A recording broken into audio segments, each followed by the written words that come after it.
Idilio Editorial está en este momento en el jardín de un hombre de 83 años. No puede ser que tenga 83 años y tenga esa capacidad de memoria tan impresionante. Bienvenidas y bienvenidos a nuestro primer podcast, A Libro Abierto. Y en esta ocasión me da mucho gusto dar la bienvenida, o al revés, que me den a mí la bienvenida en la casa de Andrés Izaguirre. Andrés, muchas gracias por recibirnos. Yo creo que fue un sueño largamente acariciado. Y tú eres testigo de primer nivel de cuánto tiempo queríamos hacer este trabajo, ¿no? Así es. Yo creo que no fue un año ni dos, ya algunos años. Y que te decía, y tú ves, estoy lista. Y yo como que sí, que sí, como que no.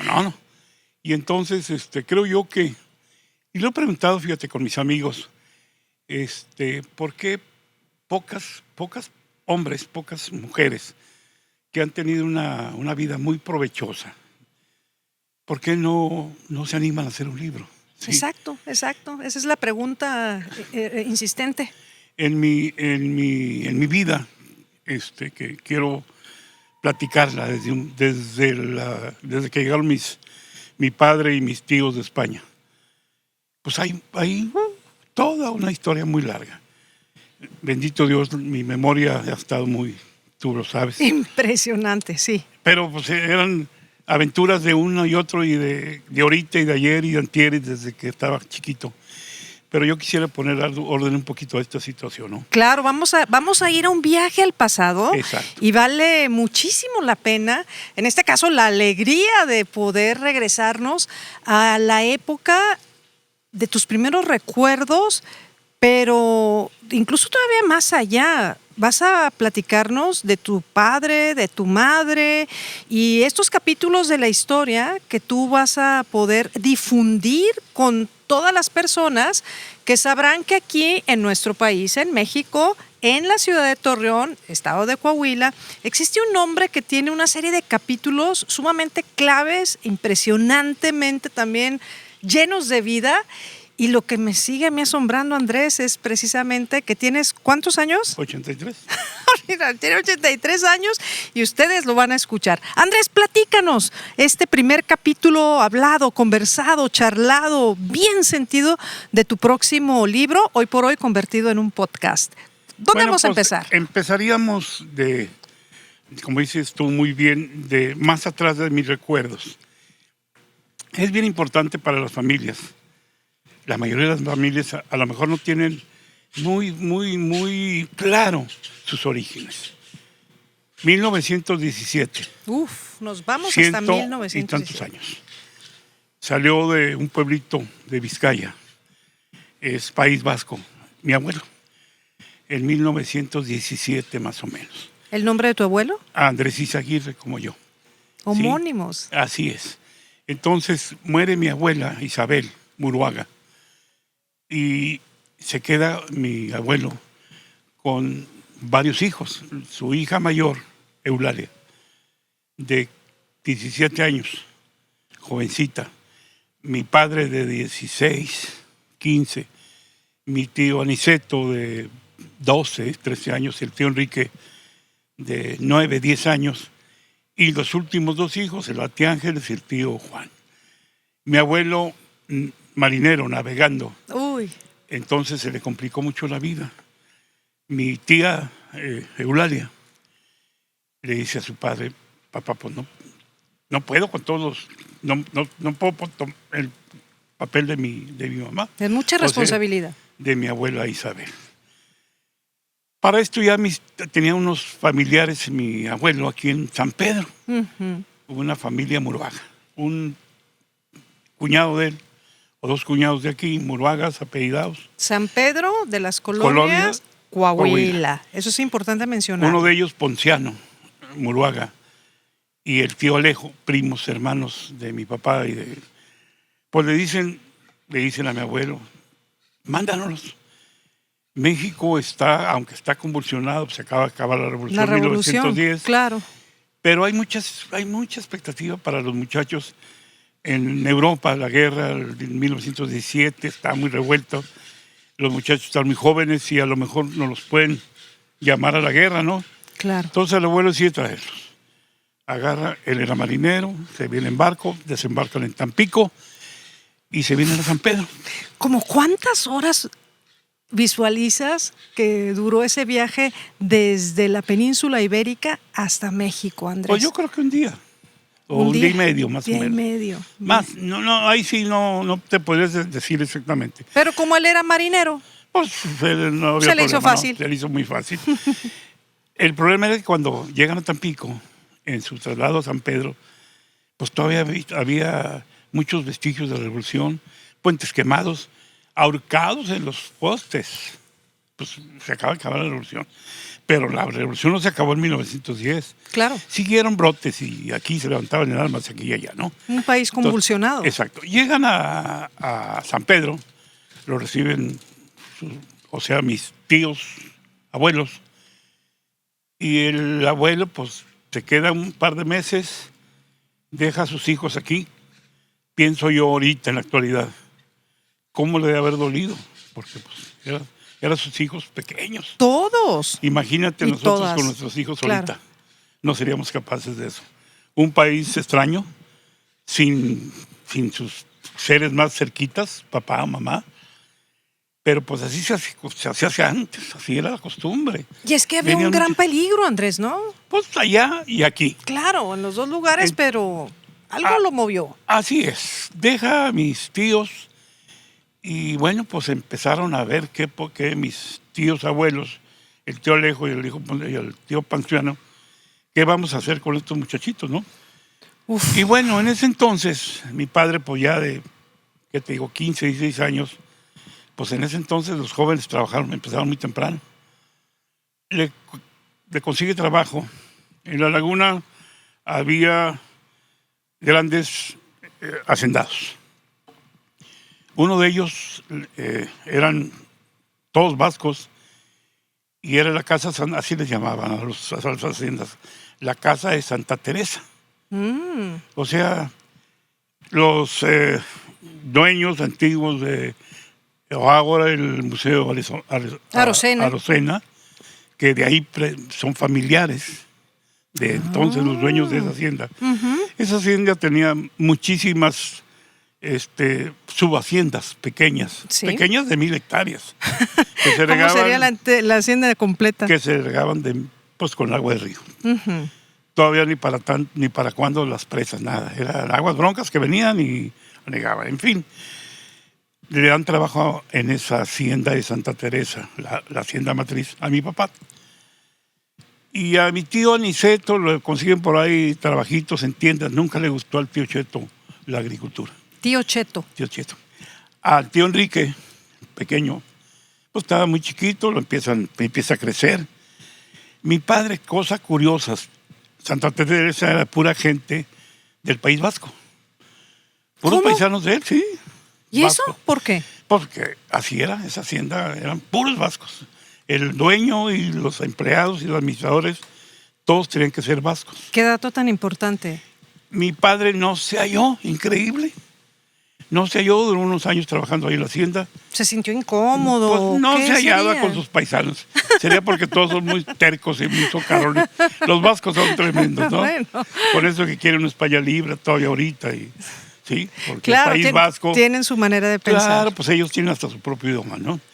Quiero decirte que mis tíos, cuando llegaron, poco hablaban español. porque el idioma predominante, y todavía ahorita, es el vasco. Por eso es un país vasco. Bien. Entonces es todo un idioma. Claro, Sí. tuvo que enfrentar ese desafío también de comunicación. Porque poco español hablaban. Exacto. Todos ellos, pues chiquitos, pues, acostumbrados a hablar puro vasco. Qué difícil para ellos como también. dicen aquellos vascuenses, ¿no? Pero bueno. Total, mi padre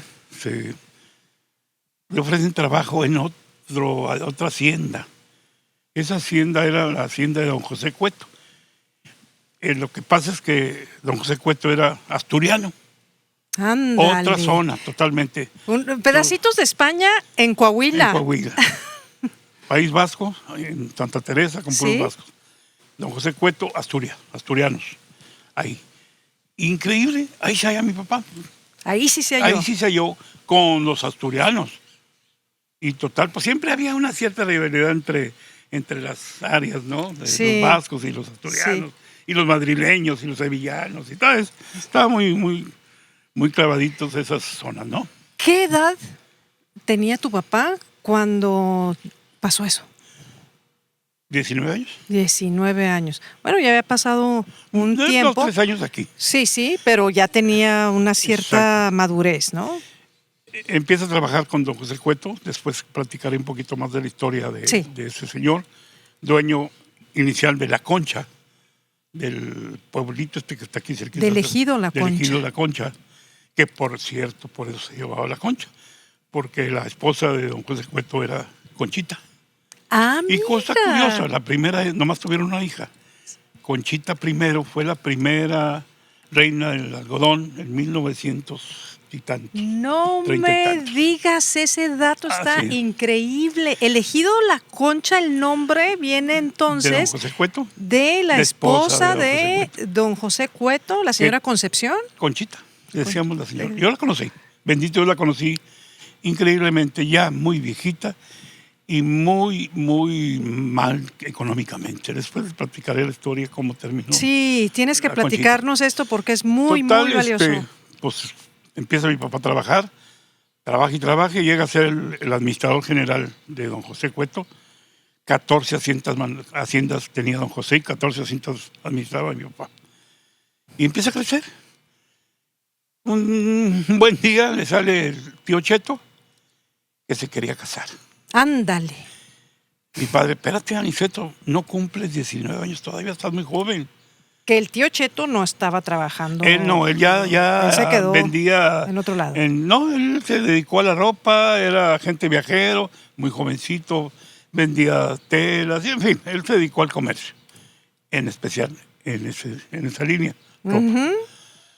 Y bueno, pues estoy haciendo un poquito... El contexto, sí. claro, por Digo, supuesto. porque no puedo decir, no, pues vendía ropa. No, Pero es muy interesante porque imagínate ellos, yo cuando te escucho declarar que ellos llegaron pues con su papá, huérfanos de madre, no se hallan en el primer espacio y tienen que ajustarse a lo que había. No había más.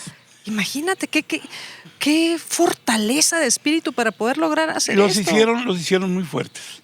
Quiero decirte que los hicieron fuertes y dentro de esa fuerza un poquito menos abiertos, menos cariñosos, expresivos. Eran duros y fuertes de carácter. Muy serios. No como ahorita que los papás que quieren hacer amigos. Un día me dijo mi hijo, papá, tienes que ser mi amigo. No, le dije, soy tu amigo, pero no te olvides que soy primero tu padre. Porque entre amigos, pues, varía mucho la relación. Tú eres mi amigo y no vamos a perder el respeto, soy tu padre. Quiero ser tu amigo, pero con distancias, ¿no? Porque amigo no puedo ser tuyo, pues. Amigos son tus amigos. Y ahí se pueden contar todo lo que ustedes quieran y hacer lo que quieran. Yo sigo siendo tu padre y tienes que, un pedacito de reflexión. De respeto, ¿no? Claro. Y seguimos, mi padre le dice al tío Cheto, estás muy joven, 19 años, ¿y con quién te vas a casar? ¿O cómo mi papá trabajando en las haciendas de allá de Tlahualilo, por aquel rumbo, Eureka, San Felipe, San Julián, todos aquellos. De administrador. Administrador. No, pues dicen, pues pídemela o pues si no, pues no. Bueno, total, se ponen de acuerdo y viene un fin de semana, mi padre a Torreón y llega a la casa del abuelo. Exactamente en Allende y Javier Mina. Allende y Javier Mina, casa del abuelo, es Sí. decir. 1923-24. Bien. Ahí llega y pues era una especie de, pues hacían muebles. Mi abuelo era carpintero, tenía carpintería. Y pues llega mi padre sin conocer a nadie. ¿Y cuál sería su sorpresa? Y esto es un poquito así como de risa. Llega mi padre y la casa pues era grande, de 4 o 5 recámaras, ventanas altas, como las antiguas, de arriba hasta abajo.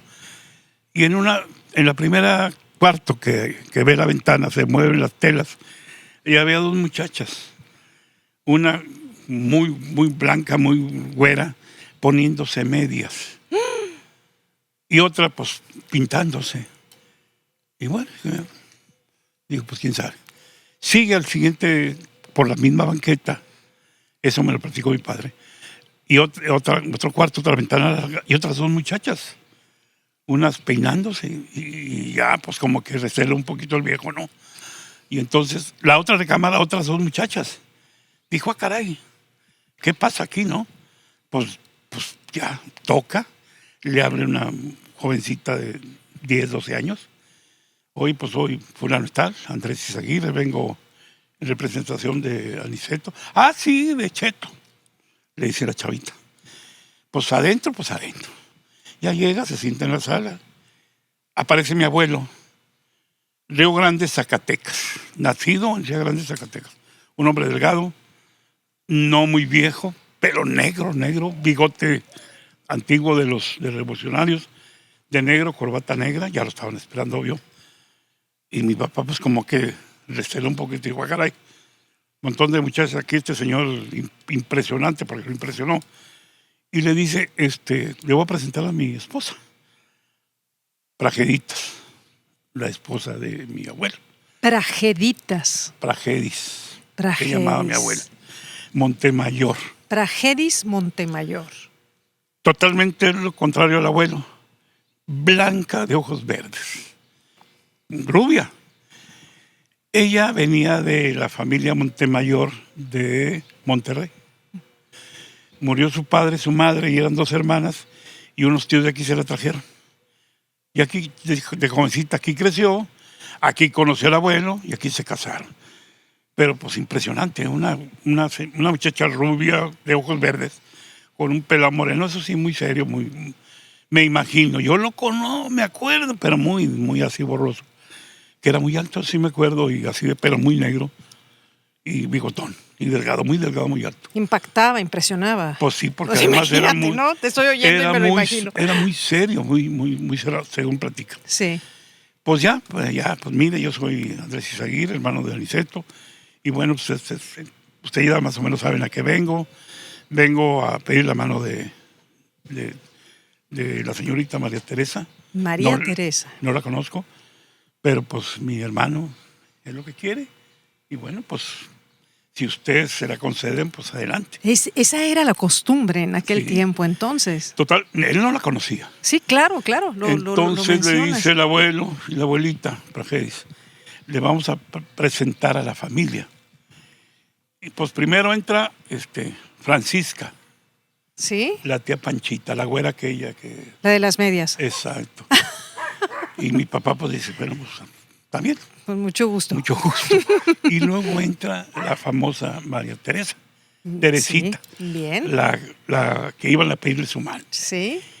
Y luego entra la tía Nena, Elena. Mi tío las presentaba, ¿no? Hace cuenta una pasarela, me imagino yo, ¿no? Puras mujeres. Marilena, ella le decimos la nena, una morena, esa sí la conocí, conviví mucho con ella. Una señora muy alta, muy morena, con mucha energía. Dura. Después le platicaré tantas historias que pasamos con ella. Y luego entra, pues, el amor de los amores de mi padre, María Dolores. Le decimos Lolita. Uy, Mira. Y dijo, de aquí soy, dijo mi papá. Amor a primera vista. Seco. No me digas. Sí, Le costeó ir a pedir la mano. anda, sacó otra. Total, sigue la mata dando. No. Sigue la tía Alicia Licha. Le decimos Licha de cariño. ¿Cuántas llevamos ya? Pues 5 o 6, no sé cuántas. Y luego, espérate, la tía Concepción, la tía Conchita, más joven. Y luego la más pequeña, la que salió recién de mi papá, la tía Licha, que le decíamos chiquita. Lucha. Sí. ¿Sí? Pues esas son todas. Pues ¿para qué querías más? Pues ¿de dónde escoger tú? Puras chicas. Puras muchachas. Puras chamaconas. Pues ya mi papá pues empezó a convivir más. Se casa el tío. Obviamente le dieron la mano. Ah, no, No nada más la mano. ¿Cómo conoció el tío Cheto a la tía Tere? Ajá. En una de sus caminatas por ahí, escuchó un piano, tocando divino, un piano. Y al asomarse vio a la tía Tere tocando el piano, porque además la tía tocaba hermoso el piano, la tía Tere, o sea, con la que se casó. Y bueno, pues ahí empieza la historia de toda la familia. La tía Tere y el tío Cheto empiezan a tener niños como si no costaran. Oye, fueron un montón te lo voy a decir, empezamos con la prima, decimos Chita, la mayor, y luego Paco, fotógrafo, competencia acá de los muchachos. Así es. Paco, Virginia, 3, Aniceto, 4, Nacho, 5, Ángeles, 6, Carmela, 7, Juan, 8, Chuy 9, y Milagros. 10. ¿Ya ven por qué tiene una memoria privilegiada? Se acuerda perfectamente el orden de los 10 hijos e hijas. Esos fueron de los hijos de mi tío Del tío Cheto. Cheto. Pero empezó el desgrane de la mazorca de las muchachas. Enseguida la tía Panchita encuentra un ingeniero que venía haciendo una carretera por ahí y se casa con él. ¿Sí? Y de ellos nacieron 2 primos, Alejandro y Graciela. Pero ellos ya, el ingeniero se había ido a Delicias y ahí fundaron su familia. La tía Panchita y el tío, total, ahí nace esa familia. Y mi padre nada, que daba color, pues no se casaba. Pero era novio. Pero estaba echando, sí, de todo. Ya era el hijo. El novio oficial. El hijo que nunca tuvo el abuelo, ¿no? Sí, pero nomás, no daba color. El ingeniero Llamas era el papá de Alejandro y de Chela, mi primo, casada con mi tía Panchita. ¿Recuerdas el nombre? Llamas. No, pero el primer. Alejandro Llamas, el ingeniero Alejandro Llamas. El ingeniero. Ya, desgraciadamente, muere muy joven, nomás tienen esos 2 hijos y se quedaron pequeños. Entonces la tía quedó viuda muy joven, en Delicias, y pues no, sin muchas cosas que hacer, pone un peinador en Delicias, en la calle Séptima, muy famoso en Delicias. ¿Recuerdas el nombre? El peinador, Graciela. Peinador Graciela. Sí. Total, Impresionante. Bueno, sí, pero para que las personas que nos oyen de Delicias, Chihuahua, sepan también. Y luego, se casa la tía Nena. Viene un ingeniero, minero, el tío Salvador Soriano, de México, y pues empieza a camelar a la tía Nena, muy guapa. Pero el tío Salvador, pues como buen chicano, no daba color.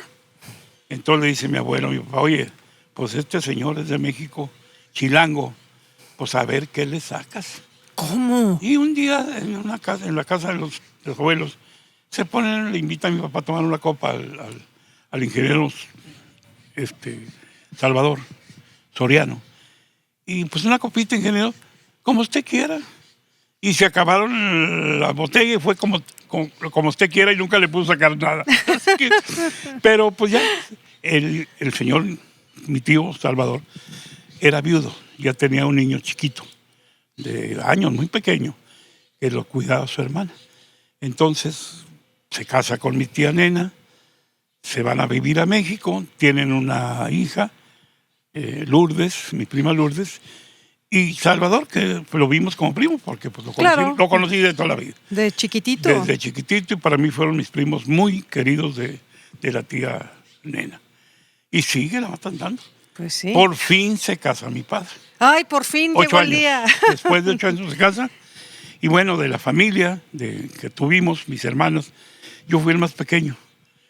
Mi hermana Conchita, mi hermana María Luisa, mi hermana Marta vive, mi hermana Elvira, que hoy, este día acaba de fallecer, y yo. Mi padre en el rancho, pues duraba días en el rancho, y yo en medio de tanta vieja. Quiero decirte que todo, por mi infancia, desde que yo me acuerdo, pues me la viví en medio de fondos, brasieres, medias. Pues eran 4 hijas, mi mamá y mi nana. Tenía una nana hasta los 3 años, María. Aparte. Y ahí y ahí me empiezan los recuerdos, cuando ya, ahora sí ya, los míos. ¿Sí? Andrés, un dato que considero importante mencionar. ¿Recuerdas la fecha en la que se casaron tus padres? Pues puedo hacer el 1900, mi padre tenía 33 años, 1930. 1930. Sí. ¿Cómo Él sería el tenía México 30. del 1930? Pues imagínate. Todavía no era el reparto, Todavía no. había haciendas, todavía mi papá trabajaba con el señor Cueto, fue padrino de bodas de mi mamá y de mi papá, don José Cueto. Uy, qué hermoso, Y pues seguía trabajando muy, muy padre, ¿no? Claro. Pero luego empezó rezagos de la revolución, en 1927-28, todavía otro inicio de la revolución, con un general, Gonzalo Escobar, que era muy amigo de don José Cueto. Entonces el señor se levantó en armas, a nivel México, a nivel país. A nivel nacional. Pero pues no le cascó y tuvo que irse de México. Pero los amigos del general pues también los empezaron a perseguir y don José Cueto se tuvo que ir a El Paso. Duró un tiempo allá, pero ya cuando se asimilaron las cosas volvió. Y pues mi papá decía, pues estaba asustado porque... Tenía miedo. Pues oye, su patrón lo andaban persiguiendo. Claro. Y además armas y municiones y caballos. Y pues de alguna forma los amigos del general, como todas las revoluciones, le metieron un poquito de dinero. Claro. Y obviamente pierden. Y pues córrele, compadre, que te alcanzo, ¿no? Sí. Pero se silenció todo. Siguió, don José volvió, siguió las haciendas. Y llega 1936, el reparto agrario. 1936. Lázaro Cárdenas expropia el petróleo y le parte todas las tierras de México. A todas esas haciendas nomás les dejó un pedacito. Y obviamente todos los que era pues, un montón de españoles en la laguna, pues se quedaron abriendo la boca. Imagínate Pues, los sin trabajo. momentos tan difíciles de enfrentamiento entre el presidente de la República y ese tipo de decisiones, más el campesinado, dueños de hacienda, todas las producciones, la economía del mismo país. Todo se vino abajo. Quiero decirte que para ese entonces, todas las haciendas, tanto de las haciendas de Santa Teresa, las haciendas de don José Cueto, La Concha y él, y luego había unas haciendas de unos mexicanos, los Chávez, los dueños de Francisco y Madero, antes Chávez. Antes Chávez, Eso ya era mexicano. salió por eso. Y luego otro perímetro, que le decían perímetro, otro grupo de haciendas, los Lavín. Los Lavín. De eso. Y los Lavín, que los conocemos ahorita, la familia. Los nietos, bisnietos y todos, la familia Lavín, ¿no? Y luego Casa Purcell en San Pedro, también otro gran, que tenía infinidad de haciendas. Purcell, ingleses.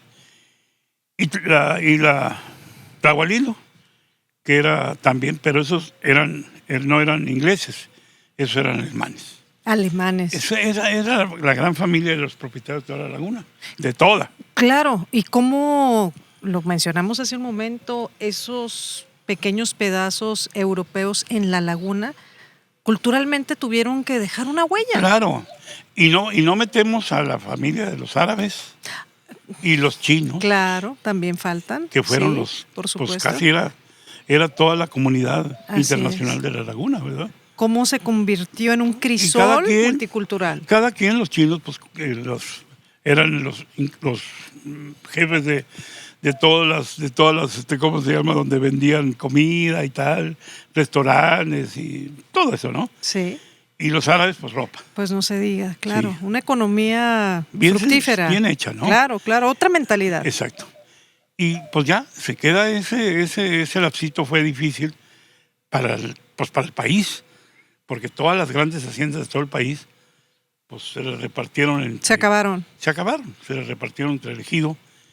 Y poco a poco el ejido fue tomando, poquito a poquito fue tomando, se empezó el Banco de Crédito Rural, que antes era el Banco Ejidal, a refaccionar a los ejidatarios. Aquí en la laguna pasó una cosa muy curiosa. El general Villa, su jefe de la división, o sea, de los famosos Dorados de Villa. Los Dorados de Villa. ¿Vamos a entrar a ese tema? Sí, eran como 100 y tantos y puros oficiales, de capitán para arriba. Pues al repartir tierras, don Nicolás Fernández, nativo de Lerdo, yo lo conocí. Ah. Ese señor era el jefe de Lázaro Cárdenas.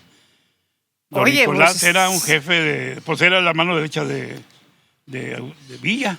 Imagínate el nivel de interlocución de ese personaje. Yo lo conocí impresionante el señor. De veras, yo tuve la dicha de conocerlo. ¿Cómo fue que lo conociste? Platícanos eso. El señor, cuando hace el reparto, le dice a Lázaro Cárdenas, quiero que me les des tierra a mis oficiales. Uh-huh. Entre las tierras que vas a repartir, entre los ejidos, acomódame a mi gente. Así se hizo la negociación. Así se hizo la negociación. Y entonces se llamaban, en lugar de ser ejidatarios, pues eran pequeños propietarios, ¿no? Sí. Entonces les llamaban colonias de veteranos. Colonias de veteranos, en eso derivó. Sí. Y cada ejido tenía 20 o 30 oficiales. Yo, en Nuevo Mundo, que ahí es posteriormente, ahorita te platico, ¿Sí? Cuando se quedan sin trabajo, mi padre duró 2 años sin trabajo. Mi madre, como todo el tiempo fue medio agarradita. ¿A qué te refieres con medio agarradita? Juntó su dinerito. Ahorrativa. Entonces se viene la cuestión de que se queda sin trabajo. Mi padre, pues acostumbrado, pues imagínate, administrador general, pues ya tenía. Y de tantos bienes. Ya tenía su casa, tenía su carro. Claro. Y obviamente te iban centavitos. Pero se queda sin Juan y sin las gallinas. Se mete a rentar en La Goma, Durango, aquí en La Goma. Le rentaron la hacienda de La Goma a mi papá. ¿Rentada? Rentada lo que quedó de las haciendas. Uh-huh. Y ándele, pues que le va mal. Y ahí nunca había escuchado una frase que mi padre la decía, y era muy común entre los rancheros de antes. Perdí hasta las espuelas. ¿Qué quiere decir perdió hasta las espuelas? No le quedaba nada que perder. Perdió su casa, perdió su carro, perdió a caballo, montura y hasta las espuelas. Y se quedó con, pues ahí, a la buena de Dios. Por ahí rentó una casita ahí en la Morelos, la avenida Morelos 975 Poniente, a un lado del Banco Ejidal. 975 Poniente. Ahí me acuerdo yo. Y luego, pues entre sus, pues qué pasa y qué pasa. Y mi mamá le daba $1 todos los días a que fuera a jugar con un grupo de españoles a una cantina que era de la famosa cantina de Capín, otro español. Y ahí jugaban sus dominos todas las tardes. Pero hay que destacar ese dato, ¿eh?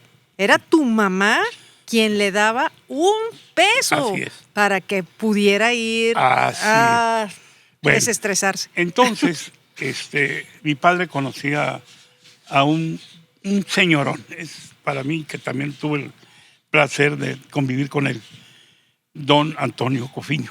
Don Antonio Cofiño. Un agricultor de los primeritos que llegó a la laguna.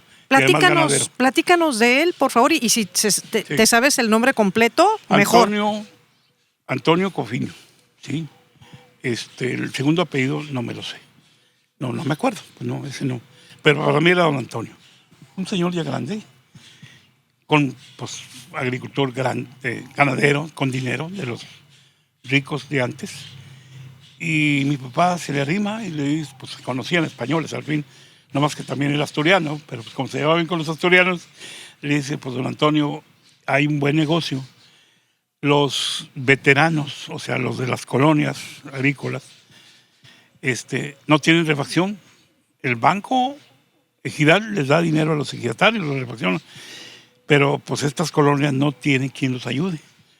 Entonces dice don Antonio, bueno, yo pongo el dinero, pero yo no quiero saber de trabajo. Tú te encargas de todo. A 1941. 1941. 41. Y empieza mi papá a refaccionar en la antigua hacienda de Nuevo Mundo. Quiero decirte lo que pocos saben, ¿eh? Increíble. Desde que eran haciendas, había tren. O sea, un trenecito de vía corta, pero con máquina y carros de carga y pasajeros. Salía de Santa Teresa hasta El Venado y hasta Ochanduri, el último rancho. Allá al final. Tren, todos los días iba y venía. Un trencito. Yo me pasé en él, quiero decirte, chiquitillo. Y había otro tren que iba hasta Finisterre. Finisterre, que es el fin de la tierra. Ese salía de Chávez. Bueno, prácticamente de Lequeicho. Porque esos ranchos eran de los vascos de Lequeicho, que también fueron otra gran hacienda, ¿no? De vascos también.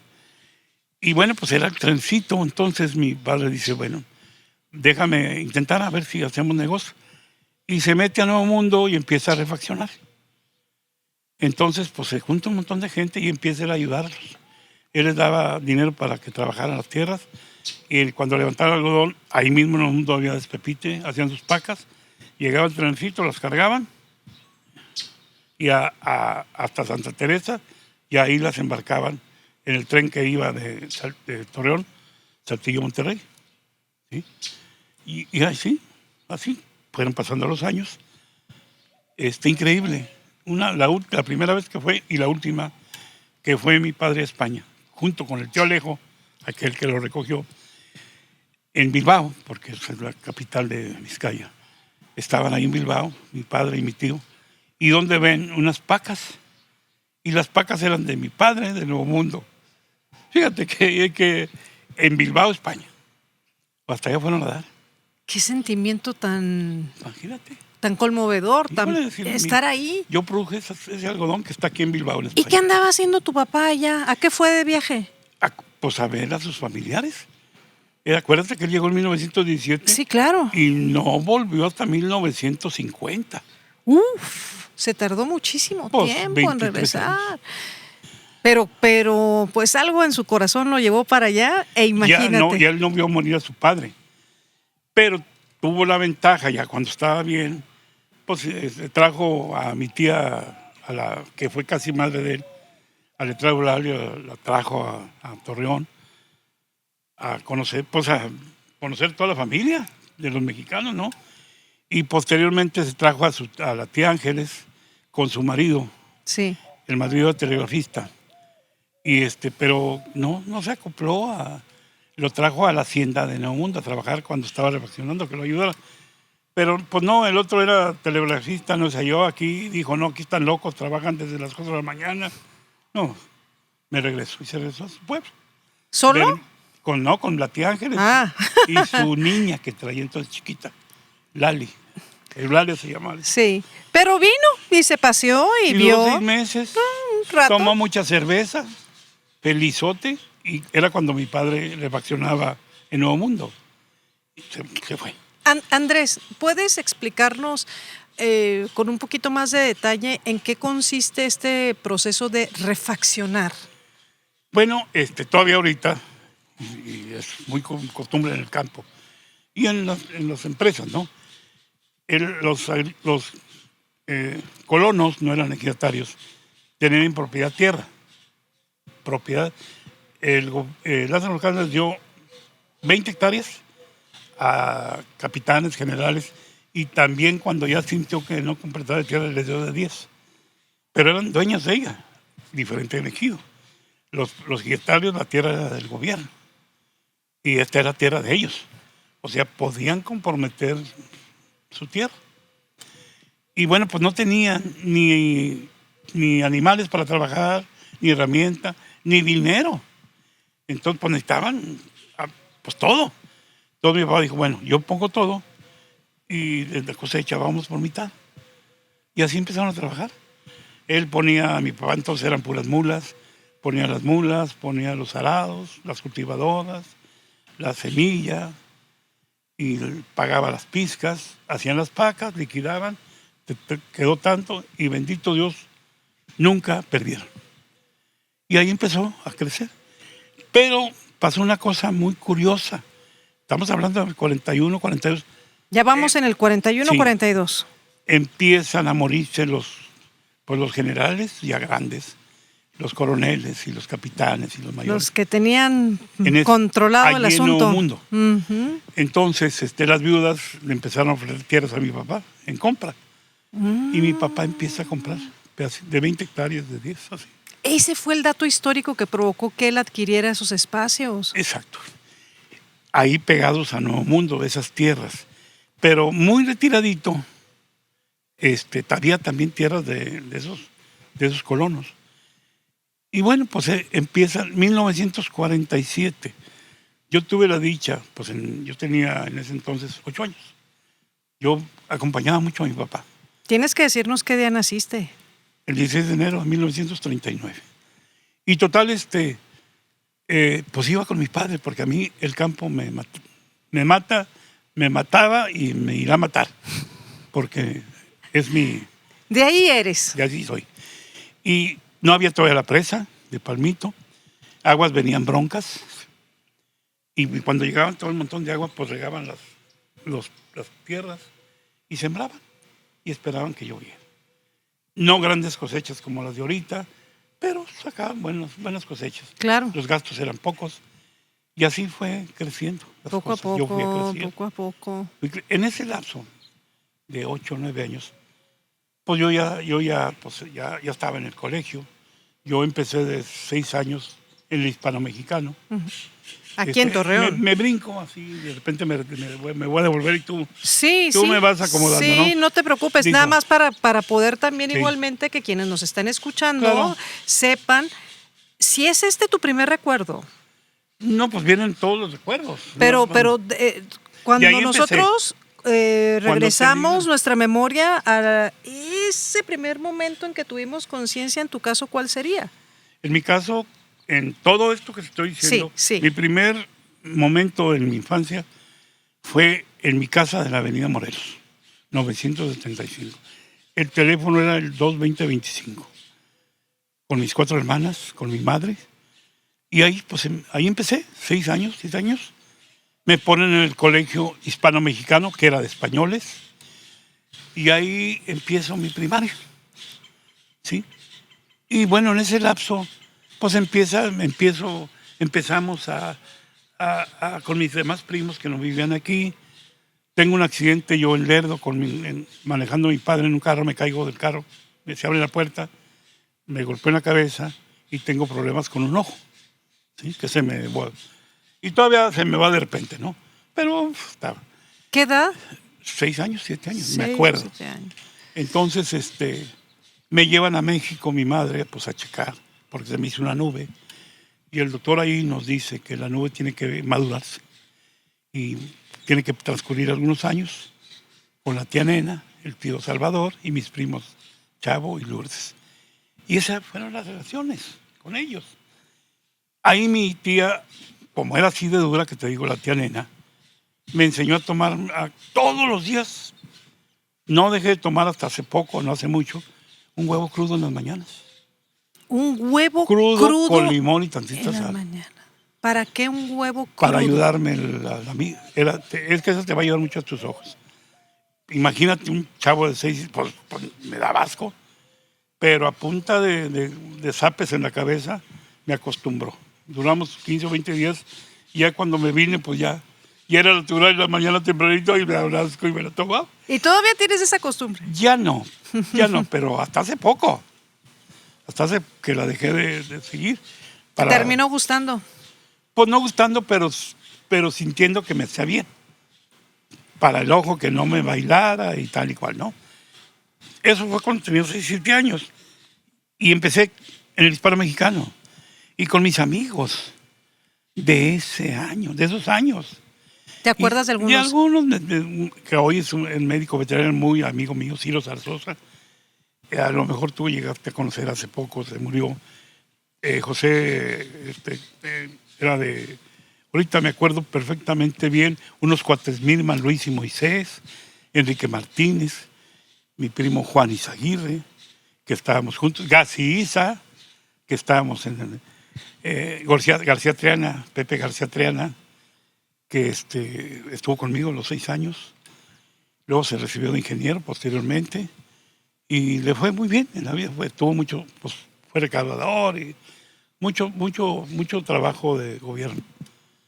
Y también estuvo de director de Conaguas aquí en Lerdo. En fin, Pepe fue se fue por esa línea, ¿no? Y bueno, pues empezamos a crecer. Me iban en el autobús, me recogían a mí, ahí en la Morelos, en autobús los primeros 2, 3 años. Y luego, pues ya no me gustó el autobús. Entonces, pues ¿por qué no te gustó el autobús? ¿Qué sentiste? No, pues no me gustaba. Quería una bicicleta. Y a los 7 años pedí una bicicleta a Santa Cruz y no me la trajo. Y luego a los 8 tampoco me la trajo. Hasta los 9, mi madre, me fui con ella. Me llevó a comprar la famosa bicicleta. Pero no era una bicicleta nueva, era de segundita. Te voy a decir exactamente dónde estaba la bicicletería. Enfrente del Perpetuo Socorro, por la Juárez, enfrente de la Lotería Nacional que era antes. Ahí estaba la bicicletería, estaba una casa que se llamaba Casa Cantú, que vendían muchas navajas y medio librería. Y luego seguía la casa, el Buen Despacho, Talabartería. Y luego una casita, y luego sí, Salinas y Rocha. Y luego el Mercado Juárez. Bien, pues ahí posteriormente, todas esas tienditas las visitaba. Bueno, pues me compra mi bicicleta esa Navidad, balona, de color amarillo, y pues yo feliz. Ya no fui en el autobús, ya me iba al colegio, al Hispano, en mi bicicleta. ¿Sí? Llega la siguiente Navidad y me dice mamá, pues, ¿qué quieres? No, pues no, pues a ver, ¿qué? No, te voy a pintar la bicicleta. Y me la pintó de otro color, creo que verde. Pero me le puse una parrilla atrás. Yo feliz, seguí con mi bicicleta, le cambió las llantas, la misma de 2 años, pero pintadita. 3er año, misma bicicleta, pintada, llantas nuevas y una parrilla y un foquito. Tan. Pero me vuelvo para atrás. 6º, el profesor Alexander, el profesor Farrús, los dueños del Colegio Hispano Mexicano. Paso a 3º. Y bueno, en ese lapso, familias. Pues iba mucho yo a México con mis primos, a Delicias con aquellos primos Alejandro y Chela. Los que se fueron para allá. Y luego la tía Chita tuvo 5 hijos. Elia, 1 año menor que yo. Silvita, 2 años menor que yo. Enrique, 3 años menor que yo. Otro primo que murió, Miki, y Quique, perdón, Panchito. Esos fueron los 5 hijos que tuvo. Íntimos amigos, pues todas vacaciones nos íbamos a Delicias, mis hermanas y yo, a pasar. Y de pasada nos quedábamos, yo de muy chiquito fui muy andariego. A los 8 o 9 años, el tío Enrique, aquel andariego, que fue muy andariego, fue en un tiempo ya casado, fue hasta Baja California, ahí al sembrar algodón y no aguantaron más que 2 años por el calor. Se vino y estaban el gobierno dando tierras en Jiménez, en un ejido que se llama Búfalo. Sí. Posteriormente. Sí, muy conocido. Muy conocido por, ¿cómo no? por su producción. Claro, Pues las noticias. Ahí empezó el tío en una casa de adobe, piso de tierra. El tío pues sembraba de temporal frijol. Yo a los 7 años, 8 años iba con ellos y era su hijo de ellos. No tuvieron hijos. Hermano, ella de mi mamá y el tío Enrique de mis papás. 3 hermanas con 3 hermanos casados. Y yo pues era feliz con el tío. Claro. ¿Por qué? Pues porque, ¿qué quiere un chavo de 8 o 9 años? Pues mi tío me enseñó a manejar el tractor. Y Uy. con un remolque a traer la cosecha de frijol. Tú que ya andabas en tu bicicleta, ¿no? No, Que no, también Y luego dejaste de ir en camión para irte en empecé a bici. manejar un tractorcito. No, pues eso ya fue palabras mayores. Te soy honesto, una vida, para mí era verdaderamente hermosa. Si la vemos desde este punto de vista ahorita, pues difícil. Imagínate, casa de piso de tierra. Sí. Las camas arriba de las villitos, porque la tía regaba con agüita para que no se levantara Para que el no polvo. se levantara el polvo. No luz, nada. La cocina era ¿cómo se llama? De leña. En ese entonces el tío tenía unas vaquitas. Entonces hacían quesos el tío y la tía. Y nos íbamos a Jiménez, en una camionetita vieja, a vender los quesos. A una tienda que ahorita todavía se llama La Mexicana. En Jiménez, Chihuahua. En Jiménez, Chihuahua. Todavía está ahorita. La Mexicana. No sé si serán los mismos dueños. Y ahí mi tío era muy amigo del dueño. Entonces le vendía los quesos y sacaba el mandado. Y luego se acababan los quesos. Bueno, nunca se acababan porque todas las semanas llevábamos quesos. Mi tío sembraba de temporal frijol y yo lo ayudaba a recogerlo en el tractorcito y el remolque. ¿Podemos decir que esas fueron tus primeras enseñanzas en el campo? Sí, definitivamente. Él fue tu profesor Claro. agricultor. Y luego, paralelamente, pues con mi papá en Nuevo Mundo, en esa edad. Luego te voy platicando todas mis historias. Sí, claro, Total, claro. Pero ahorita vamos a la infancia. Sí, pues empezamos y al tío le empieza a ir bien. Pero ahí te la dejo porque luego me devuelvo a lo mío, a Nuevo Mundo. Mi Claro, papá. claro. Pues esos fueron los primeros regalos que me acuerdo de mi infancia. La bicicleta. Y esos, imagínate, hoy por hoy, que a veces me gustaría escuchar tu opinión en ese sentido, los regalos que los padres con pues esfuerzo le comparten a los hijos. ¿Cómo ves a las generaciones de hoy en ese sentido? Totalmente cambiados, muy cambiados. Serían las necesidades, serían que la gente era más amarradita. Nunca se acostumbraba a los coches cambiarlos cada 2 o 3 años. Los coches duraban años y años, las camionetas años y años. Todo era tradicional. No era este consumismo que existe hoy. Hoy el mundo es puro, y lo he oído muchas veces, consumismo. Si tú ves a la gente de Estados Unidos, toda la vida viven en drogados. Toda la vida. Cambian el carro cada año y cambian el refrigerador y la lavadora. Y tienen una casa y compran otra y se embarcan por 10 años a pagarla en 100 años. Pero es un país de consumismo, pero nosotros no nos quedamos atrás. Nosotros somos de los que fiado hasta el ferrocarril, ¿no? Así es. Y vamos, pague, pague, pague. Estamos esclavos del ¿cómo se llama? Decía Pepe Mujica, a mí me gusta mucho el expresidente de Uruguay. Tú lo has oído muchas veces. Una verdadera personalidad. Estamos inmersos en eso, en el mundo. O sea, vivimos para trabajar y trabajamos para pagar. Y nunca estamos contentos. Nunca. Hoy ya el carro ya no me gustó. Vamos a cambiar, pero no lo acabo de pagar. Pues bueno, renovamos la droga y seguimos pagando. Y no una televisión. En mi infancia nomás había una, de marca Silvana, que fue las primeras que llegaron a la laguna. Pero muchos años fue nomás una televisión. Y ahorita todos mis cuartos tienen una televisión, todos. Nomás el baño a lo mejor no, pero todos los demás, todos. Ese consumismo, que no nos damos muy bien cuenta, pero está todo, esa globalización, olvídate. Y te lo pregunto, Andrés, porque es un privilegio tener a un hombre, no nada más con una memoria como la tuya, tan privilegiada y bendecida, sino porque tienes la facultad de establecer comparativos de lo que has vivido en carne propia. tú tienes muy bien medido como empresario el pulso hoy por hoy, 2022, pero también tienes igualmente fresco ese recuerdo de una bicicleta de segunda que luego fue pintada y que le pusieron una parrilla y hasta ahí llegó el asunto. Sí. Pues siempre seguimos. Te digo, mi madre muy dura. Estoy así acordándome de mi infancia. Sí, claro. 7, 8 años me mandaba a Jiménez, Chihuahua, tu tierra, con mi tío, Enrique y mi tía. Ahora me ponían en un tren que era el Pollero. Alguna vez a lo mejor lo oíste, era Sí, el Torreón claro, a Chihuahua. claro, parada tras parada. De aquí todos los pueblitos hasta Escalón, Jiménez, Camargo, Delicias. Y te tenías que aguantar solito. 9 años, 10 años cuando muy grande.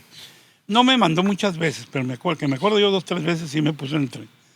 Con un señor que era el que decían el jefe de publicaciones, que me imagino que era el de los boletos, que le cogía los boletos. Ahí me encargaban, llegábamos a Jiménez a las 2, 3 de la tarde, ahí me estaba esperando el tío y la tía. ¿Tu maleta? No traigo maleta. Nada. ¿Cómo? Así me mandaron. Así como, hijo, así un coraje. Pues vamos al Hotel Arce, en Brentito, de españoles. Un hotel de pura madera muy bonito. Y ahí comíamos y luego ya me llevaba a la tienda con sus amigos, a la mexicana. Pues a ver, pues súrtelo. 5 o 6 calzones, camisetas, pantalones, camisas, pañuelo, botas, sombrero. Me surtía. Porque de ahí me iba a pasar con ellos 2 meses. Entonces yo iba feliz. De aquí para allá iba casi en cueros y de allá para acá ya venía bien surtidito de ropa. Oh, increíble. Qué hermosa anécdota. Y si tú estás de acuerdo, mi querido Andrés, pues, ¿qué te parece si nos quedamos en esta anécdota para poder regresar a ese pequeño de 8, 9 años, estrenando desde calzoncitos, calcetines, pues sus pantalones, la guaripa, ¿no? ¿Cómo le decían en aquel entonces? La guaripa, y listo para irse a sus clases de agricultura, podríamos decirlo así, ¿no? Así era. Ahí me enseñaron muchísimas cosas el tío, porque además el tío era muy agricultor, pero un agricultor muy limpio. Él, sus labores las tenía todo el tiempo muy limpio. Posteriormente, que le fue muy bien, que hizo dinero, su rancho lo tenía increíble, desde alberca, no te veía un papelito en su labor. Oye, ¿y ese rancho? Ese rancho, pues, después lo seguimos, pero sí, ¿existe todavía? Ya no. Ah, desapareció. Ya quería que la siguiente grabación de este podcast fuera en el rancho. Déjame decirte. Porque suena tan lindo. No, y no nomás había muchos ranchos en Búfalo, alrededor de Búfalo, ¿Sí? Zona de Jiménez, ¿Sí? que se acabó el agua. Se acabó el agua. La del subsuelo. Sí. Primero se acabó la del río Florido, que venían... ¿Por qué, Andrés? ¿Por qué? Porque hicieron presas abajo de Parral. Hicieron varias presas y las aguas que venían sueltas dejaron de venir. El río Florido, un río precioso que pasa por un lado de Jiménez, está seco. Pegadito a Jiménez. Por esa razón que estás pues las explicando. presas las hicieron. Sí. Y entonces, pues todos los de la agua de abajo, difícilmente, cuando llueve mucho, Sí. van brincando las presas y sueltan agua. Había una zona muy linda, Las Pampas se llamaba, adelante entre Jiménez y Camargo. Las Pampas era una zona agrícola muy buena, pero era a base del agua del río Florido.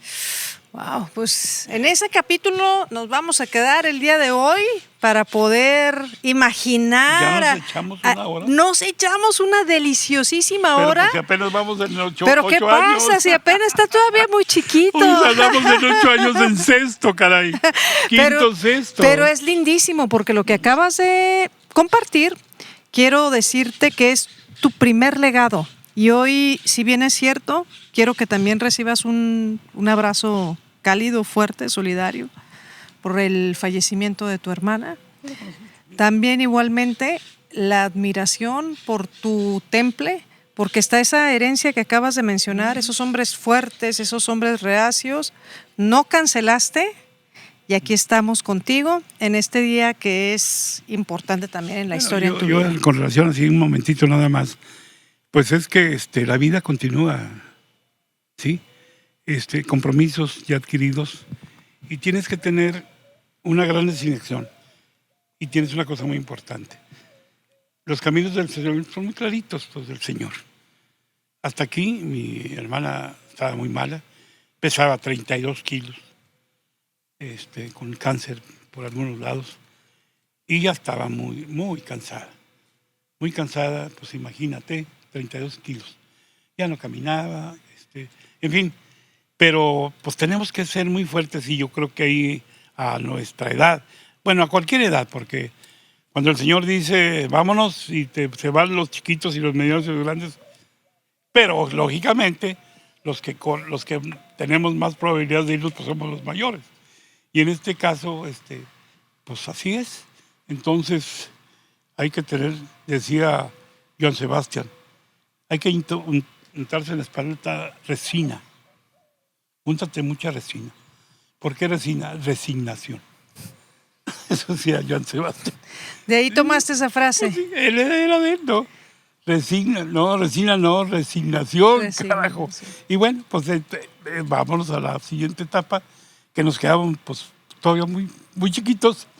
Sí, pero nos quedamos con esa imagen. Nos queda un montón de platicar. Claro. Pues, bueno, pues gracias por esta bienvenida a tu casa. Estamos contentos por este inicio de un proyecto que, hablando precisamente de vida y muerte, con él te quedas y con él se van a quedar también tus hijos, tus nietos, tus amigos, las siguientes generaciones. Y para mí es un honor que por medio de Idilio Editorial, Idilio TV, estemos contigo este día. Yo creo que todo esto lo he llevado a cabo. Si por ti no fueras tú, difícilmente lo hubiera llevado a cabo. Porque pues en tanto que te dije, y ya tú me decías, pues tú mero, y cuando quieras. Y de alguna forma, pues me fuiste empujando a decir, ya, ahora sí. Y además, pues quiero dejarle para mis hijos, mis nietos, pero para todos mis primos y parientes, pues un recuerdo, ¿no? Y un recuerdo porque muchos de ellos no saben de dónde venimos. Y los Izaguirre no son más que 3 que vinieron de Mundaca a México. Y de ahí salió toda la chusma, que son muchísimos ya, ¿eh? Y que platicaremos la siguiente ocasión. Y ahí nos iremos poco a poco platicando de todos. Así es. Muchas gracias, Andrés. Muchas gracias a ustedes que escucharon este podcast con el que iniciamos nuestra hermosa aventura de un nuevo libro. Este podcast llamado Al Libro Abierto con Andrés Izaguirre y sus recuerdos. Muchas gracias y hasta la próxima.